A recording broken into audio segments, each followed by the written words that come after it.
मेरी एक मुंह बोली बहन है, बीकानेर की रहने वाली है। उनकी 4 पुश्तों से इन लड्डुओं को बनाया जाता है। एक खास तरह की चीज़ें डाली जाती हैं और गुड़ से बनाया जाता है। चीनी बूरा कोई इस्तेमाल नहीं किया जाता है। बहुत ही शानदार रेसिपी है। मैं सीधा गया आज किराना की दुकान पे, गोयल जी की दुकान पे, और वहाँ पे सारा सामान ले लिया। इस तरह का जो सामान है पंसारी की दुकान पे आसानी से मिल जाता है। तो चलिए मिलकर बनाते हैं शानदार सी रेसिपी। गोंद के लड्डू बनाने के लिए सभी चीज़ों की हमको जरूरत पड़ती है। इस खास रेसिपी को बनाने के लिए इस मोटे आटे का इस्तेमाल किया जाता है। ये गेहूं का मोटा आटा है। ये हल्का सा दरदरा होता है। वैसे चाहे तो नॉर्मल आटे से बना सकते हैं। इस आटे में जो लड्डू बनते हैं वो हल्के से दरदरे से बनते हैं, आसानी से टूट जाते हैं, खाने में मज़ा आता है और दांतों में नहीं चिपकते हैं।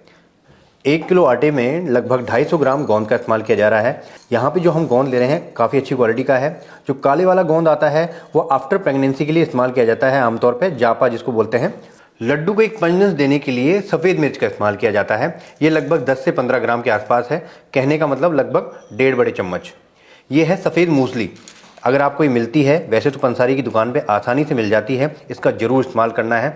इसको पाउडर बना के इसमें डाला जाता है। ये एक तरह की औषधि है जो कि काफ़ी दवाइयों में काम लिया जाता है। इससे खून की कमी दूर होती है। अर्थराइटिस में बहुत अच्छी रहती है ये चीज़। इसका इस्तेमाल करते रहना चाहिए और ये लगभग 3 से 4 ग्राम आप डेली खा सकते हैं। एक बड़ी कढ़ाई हमने ले ली है और इसमें डाल रहे हैं सबसे पहले घी। थोड़ा थोड़ा करके हम यहाँ पे घी ऐड करेंगे। अभी हमने 4 बड़े चम्मच डाले हैं। टोटल मिला के हम आधे किलो से थोड़ा सा ज़्यादा घी इस्तेमाल करेंगे यहाँ पे। घी मेल्ट हो चुका है, हल्का सा गर्म हुआ है। अब डालेंगे हम इसके अंदर सबसे पहले गोंद। एक बार में बहुत सारे नहीं डालेंगे क्योंकि फूल जाता है एक बार में। और गैस की फ्लेम को बहुत तेज़ नहीं रखना है। फूलने के लिए थोड़ी सी जगह होनी चाहिए। गैस की फ्लेम मीडियम होनी चाहिए। इसको लगातार स्टर करते रहिए। गोंद के चारों तरफ से हीट लगती रहेगी, फूलता रहेगा धीरे धीरे करके। गैस की फ्लेम तेज़ हो जाती है तो बहुत जल्दी से फूल जाते हैं, तो कुछ रह जाते हैं और जो रह जाते हैं वो हार्ड हो जाते हैं। मुश्किल से 30 सेकंड या 40 सेकंड, इससे ज़्यादा वक्त नहीं लगता है। ये देखिए किस तरह से फूल चुके हैं।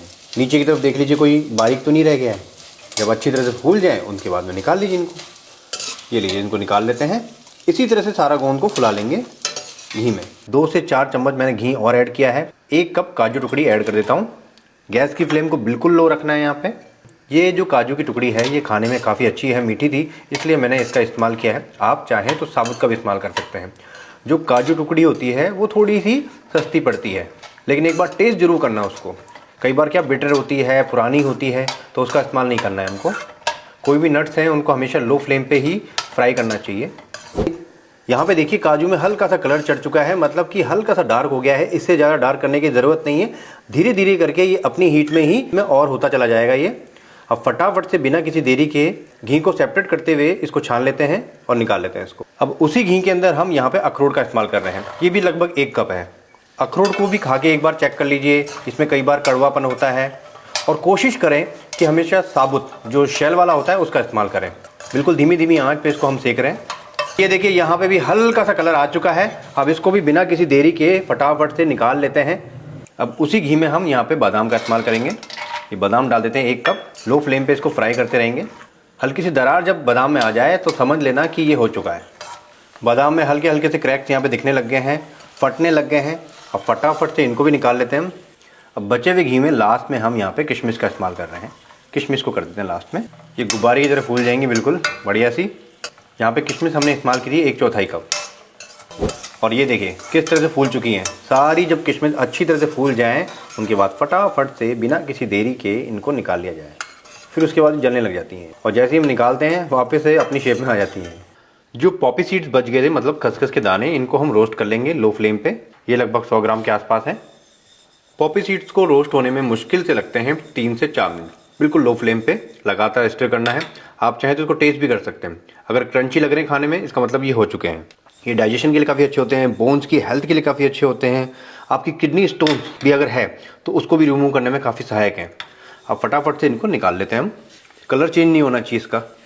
जिस कढ़ाई में हमने नट्स फ्राई किए थे उसी कढ़ाई में हमको अब आटा भूनना है और उसी बचे हुए घी में हम भून रहे हैं।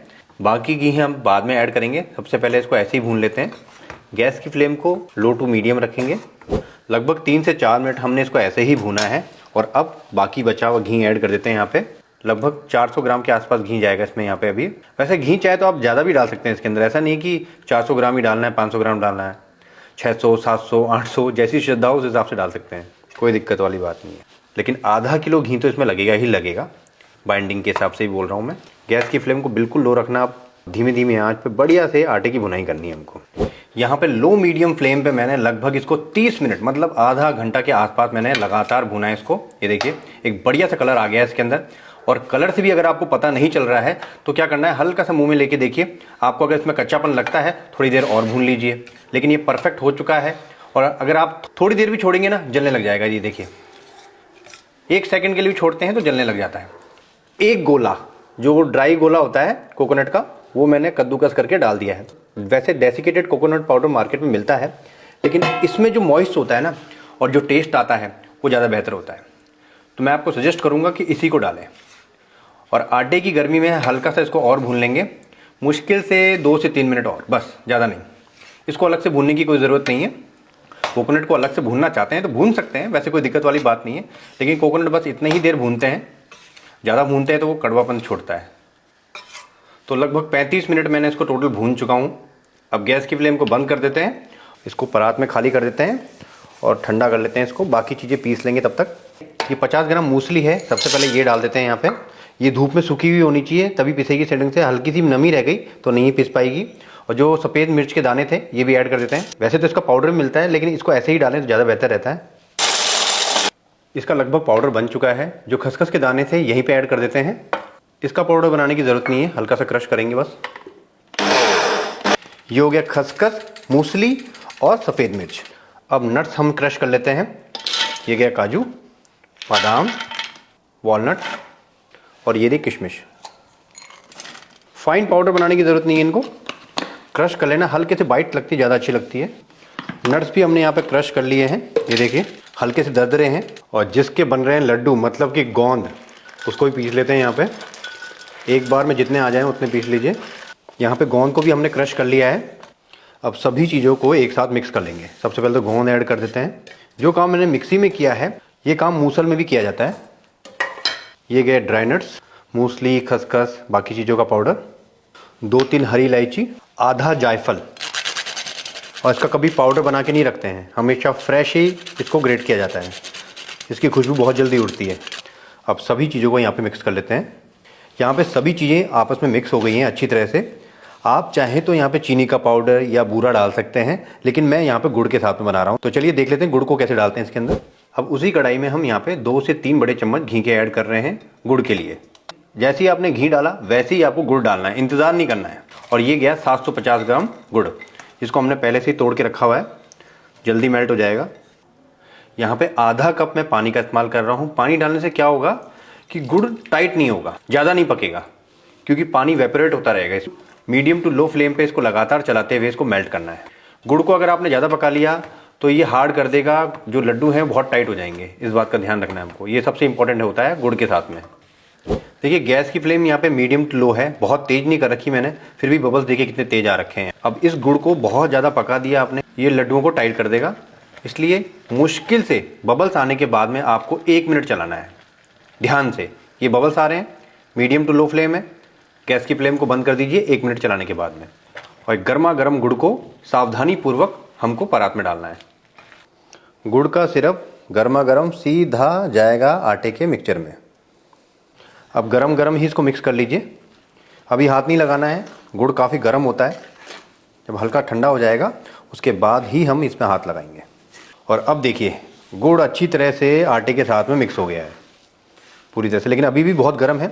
अब इसको रूम टेम्परेचर पर आने दिए, लगभग 15 से 20 मिनट लगेंगे, तो उसके बाद ही हम इसके लड्डू बनाएंगे। लड्डू का मिक्सचर रूम टेम्परेचर पे आ चुका है। अब इसको थोड़ा सा बिखेर लीजिए, ये आपस में चिपक गया होगा, थोड़ा सा हल्का सा बिखेर लीजिए। कोई गांठें बन गई हो तो उन गांठों को तोड़ लीजिए। और अब बनाएंगे हम इसके लड्डू। अगर आपको लगता है कि इसके लड्डू बनाने में थोड़ी सी दिक्कत आ रही है, बन नहीं रहे हैं, तो आप इसमें हल्का सा मेल्टेड घी भी ऐड कर सकते हैं।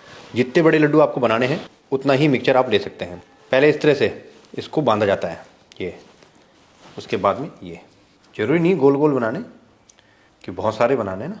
बड़े बड़े लड्डू बनाइए, एक बार में एक खा लिया जाए। जिससे पहले इसको हल्का सा दबाया जाता है इस तरह से, एक बार दब गया उसके बाद में बस आसानी से बन जाते हैं। फिर भी अगर आपको दिक्कत आ रही है, जैसे नहीं बन पा रहे हैं, तो हल्का सा मेल्टेड घी डाल सकते हैं आप इसके अंदर।